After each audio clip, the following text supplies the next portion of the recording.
కంచిపట్టు చీరల సామ్రాజ్యం తెలుగు ప్రజల షాపింగ్ ప్రపంచం వారాహి సిల్క్స్ కూకట్పల్లిలో ఏప్రిల్ 4న గొప్ప ప్రారంభం. సో ఫ్యామిలీకి సంబంధించి కొన్ని ఇమేజెస్ ఉన్నాయి ఇక్కడ. Okay, beautiful memories. ఈ షో ఒప్పుకోవడానికి ఉన్నప్పుడు రీజన్ ఏంటి అసలుకి? అప్పటి వరకు బయటికి రాలేదు కదా పెద్దగమ్మ.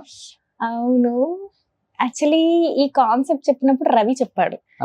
రవి, నేను ముందే చెప్పా, రవి నాకు కాంట్రవర్సీ అసలు ఇష్టం ఉండవు అని చెప్పా. అప్పుడు రవి అన్నాడు, లేదు వదినా నన్ను నమ్మండి, మీరు ఇప్పటివరకు ఏ షో చేయలేదు.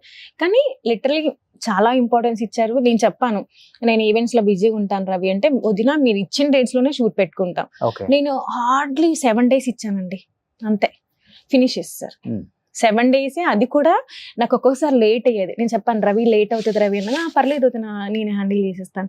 బట్ అలా అన్నాను కానీ అందరికన్నా ముందు నేనే ఉండేదాన్ని సెట్ లో. 1 hour నేనే ఫస్ట్ ఉండేదాన్ని. ఆర్టిస్టులు అందరూ లేట్ గా వచ్చారు, నేను మాత్రం ముందున్నాను.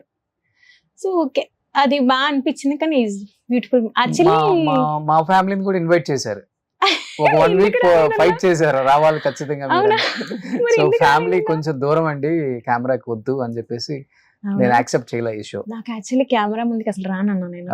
ఐ మీన్ ఏంటంటే చాలా మంది లోపల చాలా ఉంటాయి, నువ్వు అవన్నీ తట్టుకోలేవు, పాలిటిక్స్ చాలా ఉంటాయి అని. ఉన్నాయా పాలిటిక్స్? ఆబ్వియస్ గా ఉంటాయి కదన్నా. ఎందుకంటే అందుకే ఈ షో తర్వాత నేను అదే షోలో చెప్పాను, ఫస్ట్ అండ్ లాస్ట్ షో ఇంకా నేను చెయ్యను. నేను చూసా అది.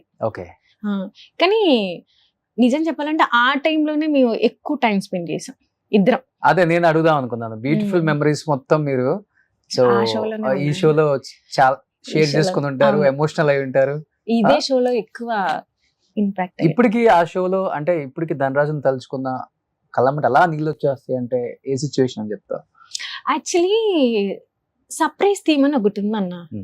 తనకి ఐఫోన్ అంటే చాలా ఇష్టం. బేసిక్ గా నన్ను అడుగుతుండే కొనిస్తాను, ఓకే అంటే బడ్జెట్ ప్రకారం ఐఫోన్ కూడా నువ్వే కొనిపిస్తావా? అంటే మరి అంతే కదా.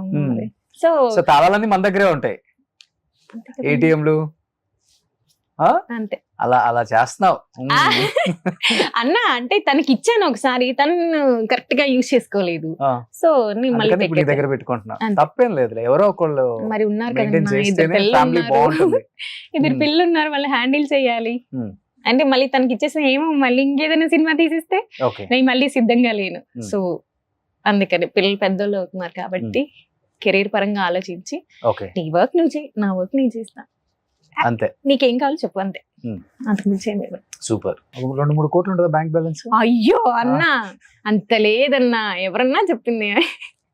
అన్ని ఈవెంట్స్ చేస్తే ఇంత బిజీగా ఉంటే యాక్చువల్లీ నేను ఈవెంట్స్ చేస్తానన్నా, కానీ మన కింద పని చేసే వాళ్ళకి కూడా ఇవ్వాలి. నన్ను నమ్ముకొని ఒక ఫ్యామిలీస్ ఉందన్న, మీరు నమ్మరన్నా, ఒక ఈవెంట్ లో 5,000 మిగులుతుందన్నా, నేను ఈవెంట్ చేసేస్తా. ఎందుకంటే నన్ను నమ్ముకొని ఒక 150 ఫ్యామిలీస్ ఉన్నాయి, 150 ఫ్యామిలీస్ ఉన్నాయి. సో వాళ్ళకి వర్క్ ఇవ్వాలి. నేను వెళ్ళి డిమాండింగ్ నాకు ఈవెంట్ కి 10,000 మిగలాలంటే నా కింద ఉన్న వాళ్ళు అన్యాయం అయిపోతారు. నేను అది తీసుకోలేదు. ఎందుకంటే ఈవెంట్స్ లోనే చాలా పాలిటిక్స్ ఉంటాయన్న, చాలా మందికి తెలియదు. ఈవెంట్ ఆర్గనైజింగ్ అంటే చాలా అనుకుంటాను, చాలా కష్టం, చాలా పాలిటిక్స్ ఉంటాయి. మనం ఒకటి అనుకుంటే ఒకటి అవుతుంది, ఒకటి అనుకుంటే ఒకటి అవుతుంది. ఐ మీన్ ఉన్న క్లయింట్స్ కూడా అలాగే ఉన్నారు లిటరల్ గా. అంటే చాలా చాలా పాలిటిక్స్ ఉంటాయి ఈవెంట్స్ లో, చాలా కష్టం. మనం అనుకుంటాం కానీ వెరీ పాలిటిక్స్. అంటే నేనే అనుకుంటా, అరే నాకు ఇంత తెలిసిన నేనే నెట్టుకు రాలేకపోతున్నాను, తెలియని వాళ్ళ పరిస్థితి ఏంటి, చాలా ఉంటదన్న. లిటరల్గా చాలా మంది ఈవెంట్ ఆర్గనైజ్ ఏడ్చిన రోజులు నేను నా దగ్గర, సిరి గారు మీరు బాగానే హ్యాండిల్ చేస్తున్నారు, మాకు ఇలా అవుతుంది ఇలా అవుతుంది. నాకు కూడా లిటరల్ గా అయింది, చాలా అలాగా. సో అప్పటి నుంచి కొంచెం స్ట్రాంగ్ గా ఉంటాను. ఓకే అంటే కొంతమంది ఏం చేస్తారంటే, బేసిక్ గా కొన్ని నేమ్స్ మెన్షన్ చేయకూడదు కానీ లిటరల్గా నేను కూడా ఒక కన్వెన్షన్ వెండర్. ఎలా ఉంటారంటే అన్న, ఓకే ఇప్పుడు డెకార్ ఒక 1 lakh అనుకున్నా, డెకరేషన్ కి 1 lakh అవుతుంది. లిటరల్గా చెప్తారన్న 25% మాకు ఇవ్వాల్సిందే అంటారు కన్వెన్షన్స్. సో ఏంటంటే 25% క్లయింట్ కేసి ఇవ్వాలి అంటే మాకు కొంచెం ఎక్కడో ఉంటది. అరే ఈవెంట్ మొత్తం చేస్తేనే 5,000 చూసుకొని చేస్తాం, 25,000 క్లయింట్ కి యాడ్ చేయాలంటే కొంచెం. నేను లిటరల్ గా ఒకరికి చెప్పేసాను, చాలా పెద్ద కన్వెన్షన్, చాలా పెద్ద హోటల్ కూడా చెప్తే అసలు ఇదవుతారు. అది లిటరల్గా అంటే నేను లిటరల్ మొహం మీద చెప్పా ఎండికి, సార్ అసలు కరెక్టే కాదండి, 25% అంటే మాటల 1,25,000 వాళ్ళ మీద ఛార్జ్ చేయాలంటే, ఓకే ఛార్జ్ చేసి ఇచ్చేస్తాం. ఈ ఈవెంట్ ఇక్కడతో రేపు పొద్దున్న సిరి ఈవెంట్స్ టచ్ చేయాలంటే భయపడతారు. అవును. సో నేను అన్నాను, నేను అలా Sure. చార్జ్ చేయలేను అవును. సార్, మీ వెండింగ్ వద్దు, మీ అగ్రిమెంటే వద్దు నాకు. Hmm. 6 months చేసా, నా వల్ల కాల. అలా వెయ్యాలంటే క్లయింట్ కి నా వల్ల అసలు సో కాలేదన్న. స్ట్రైట్ ఫార్వర్డ్ ఏ విషయంలో అయినా. నేను చెప్పేసాను, నా వల్ల కాదు సార్, నేను అసలు 25% అయితే చార్జ్ చేయలేను. ఇప్పుడు డెకార్ విలువ 50,000 ఉన్నప్పుడు నేను 75 ఎలా చెప్తాను? ఓకే. ఇప్పుడు ఇదే డెకార్ తీసుకెళ్లి వాళ్ళు వేరే చోట అడిగినప్పుడు 50 నుంచి ఒక 60కి వస్తుందేమో మేబీ, ఎందుకంటే నాకు ఓన్ గా అన్ని ప్రాప్స్ అన్ని నాకే సెట్ ఉన్నప్పుడు. సో అంటే ఓహో సిరియన్ అమ్మాయి 15,000 ఎక్కువ చెప్పింది కదా అనుకుంటారు, కానీ లోపల ఏం జరుగుతుంది నాకు మాత్రమే తెలుసు. అంటే వాళ్ళు ఏమంటారు అంటే మాకు బ్యాడ్ నేమ్ రాకూడదు, కానీ మాకు మనీ కావాలి.